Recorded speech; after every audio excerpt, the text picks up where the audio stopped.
아침 꼭 챙겨야 할 뉴스 딱 3개만 골라서 깊게 들여다봅니다.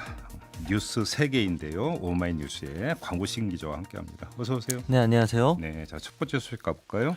네, 대법원이 특정범죄 가중처벌법상 뇌물 등 혐의로 기소되었던 박근혜 전 대통령에게 징역 5년을 선고하고 27억 원을 추징을 명령했던 원심을 깨고 이 사건을 서울고등법원으로 돌려보냈습니다. 뭐 그 기소된 내용이 너무 많아가지고 지금 네네. 지금 말씀하시는 이거는 국정원 특활비 그거 말씀하시는 거죠? 네, 맞습니다. 이제 네. 국정원의 특활비 상납받은 혐의로 재판이 넘겨져서 항소심에서 징역 5년의 실형을 선고받았었는데요. 예. 2심 재판을 다시 받게 됐습니다. 1심과 2심의 판단이 좀 서로 다르지 않았었나요? 네, 그렇습니다. 이제 1심 때는 이 뇌물수수 혐의는 무죄로 판단을 했지만 이 국고손실 혐의를 유죄로 보고 네. 해당 혐의에 징역 6년을 선고하였습니다.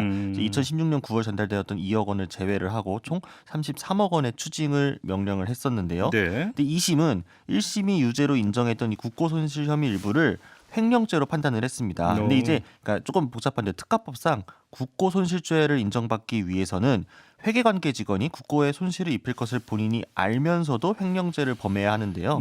국정원장을 이 회계관계 직원으로 볼 수 있느냐 없느냐가 쟁점이었습니다. 이게 이제 기조실장은 회계 관계자지만 국정원장은 아니지 않느냐 뭐 이런 네네네. 판단이 그 전에 있었다라는 거죠. 네, 맞습니다. 예, 예. 네네.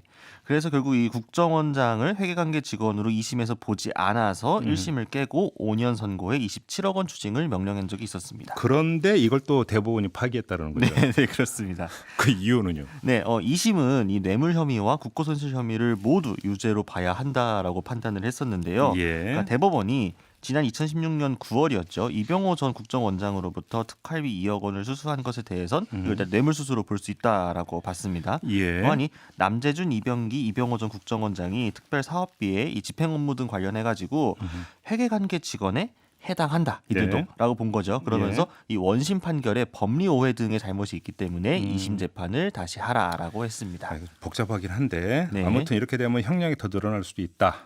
이런 그렇죠. 거죠. 네, 그게 핵심이죠. 네. 예. 정치권 반응은 어떻게 나오고 있어요? 일단 뭐 법력권은 대체로 대법원 판단을 존중한다면서 긍정적인 반응을 내놓았습니다. 네. 뭐 더불어민주당은 홍익표 수석 대변인을 통해서 이번 결정은 공익을 위해 낭비 없이 쓰여야 할 세금을 사유화한 도덕적 해이와 네. 특권 의식의 경종을 울린 것이라고 했고요. 네. 정의당은 유상진 대변인을 통해서 매우 마땅한 판결이다. 이제라도 바로잡힐 네. 계기가 생겨서 다행이다라고 환영을 표시했습니다. 네. 반면에 한국당은 논평을 따로 내놓지 않았습니다. 논평이 안 나왔나요? 네, 아예 안 나왔습니다. 관련 예. 논평이. 그나저나 이분은 병원에 잘 계시대요? 뭐 원래 있었던 브리핑도 캔슬할 정도로 잘 계신 것으로 알려져 있습니다. 아 그래요? 예, 언제 돌아가신대요? 구치소로. 글쎄요. 어떻게 뭐 원래 제가 예측하기 좀 어렵겠죠. 처음에 뭐 3개월 예정이 있었던 거예요? 네네네네. 뭐 한 드라마하고 연결시켜가지고 드라마가 종방을 했으니 곧 들어가지 않겠냐라는 이야기도 있었습니다. 아 그래요? 딱 그 시기가 맞아가지고요. 네. 드라마 시기하고. 다음으로 넘어가겠습니다. 네네. 네.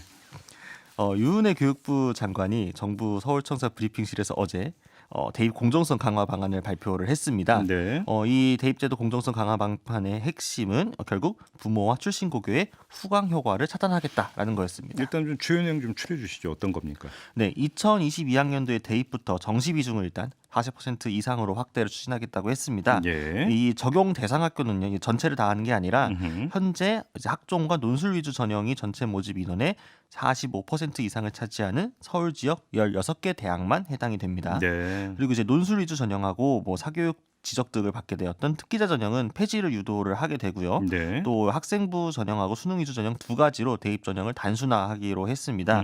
또한 학생부 전형 관련해서는 비교과 활동, 뭐 수상이라든가요, 네네. 이런 것들 모두 폐지하기로 했고요. 예. 또한 가칭 사회 통합 전형을 도입하기로 했습니다. 그래요. 예. 근데 좀 일각에서 뭐 총선용 아니냐 이런 비판이 나온다고요? 네, 뭐 아무래도 좀 선거를 앞두고 공정성 시비도 있고 이전 조국 전 장관 사태 논란 등도 있다 보니 이걸 네. 의식한 게 아니냐, 뭐 예. 한국당 등에서는 이런 비판 논평이 나왔는데요. 유은혜 장관은 이거는 선거에 이용하거나 활용할 수 있겠느냐라면서 정치적인 해석을 과도하게 하는 것 자체가 교육을 정치적으로 이용하려는 거다라고 했습니다. 이게 반응이 확 갈리죠.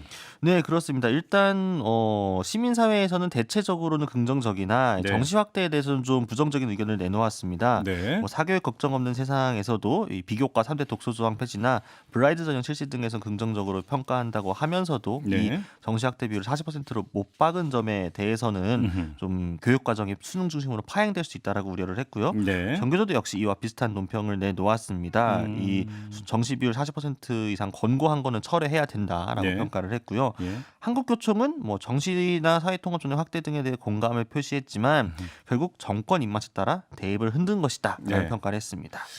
알겠습니다. 자, 마지막 뉴스로 넘어가죠. 네, 정부가 올해 초부터 진도 팽목항의 세월호 가족시설 예산 지원을 중단한 상태인데요. 아, 그래요? 네, 그렇습니다. 이 팽목 기업공간 조성을 위한 국민비상대책위원회에 따르면 예. 이 가족 숙소를 지키는 유가족에게 지난 11일 수도 단수 예고문과 전기료 독촉 통지서를 받았다고 합니다. 지금 수자원공사와 한국전력이 2개월분의 이용료가 체납됐다고 지금 통지를 한 상태입니다. 이제 겨울이 오는데 이렇게 한다고요? 네, 근데 네, 왜 네. 이렇게 된 거예요? 그러니까 이제 정부는 2014년 11월이었죠. 예. 이 세월호 수색 종료가 선언되고 나서 사고대책본부를 해체를 하고 예. 특별 교부세 형태로 이 컨테이너 임대료, 전기 수도 요금 등은 지원을 해왔었습니다. 그런데 예, 이 예. 특별 교부세 지급이 올해 초부터 중단이 되었었거든요. 네. 그래서 진도군에서 자체 예산으로 이거를 충당을 하고 있었는데 네. 이것도 씌워지지 않으면서 지금 연체가 된 겁니다. 그래서 아하. 진도군에서는 자동이체 방식이 아니다 보니까 담당자가 실수한 거다. 전에도 한두 달 늦은 적이 있다. 바로 납부했다라고 해명을 했습니다. 야, 그래요? 유가족 반응은 어떻게 나오고 있어요? 근데 이제 유가족들은 단순히 이제 일시적인 실수로 보지 않고 있습니다. 아. 예, 일단은 지금 진도군이 팽목항을 진도항으로 지금 개발하려는 사업을 추진 중인데요. 네. 이 개발 사업과 맞물려 가지고 결국 이 공간을 배제하려고 하는 거 아니냐라고 지금 의혹을 제기하고 있고요. 지금 네네. 팽목항에 그러면서 지금 세월호 기록관 조성 사업도 같이 추진 중인데 이 부분은 굉장히 좀 지지부진한 상황입니다. 네. 그러다 보니까 또 지금 김영록 정남지사가 사실은 지난 4월 16일에 기록관 조성을 약속한 상태이지만 음흠. 이 사업하고 진도항 개발 사업이 좀 약간 상충되는 부분이 있어가지고 네. 진척이 없는 상태입니다. 알겠습니다. 또 하나의 논란거리가 부상을 하고 있는 거네요. 네네 그렇습니다. 알겠습니다. 자, 뉴스 3개 이렇게 마무리하겠습니다. 오마이뉴스의 곽우신 기자와 함께했습니다. 고맙습니다. 감사합니다. 이슈의 핵심을 꿰뚫는 예리한 시선, 믿고 듣는 진품 시사 김종배 시선 집중.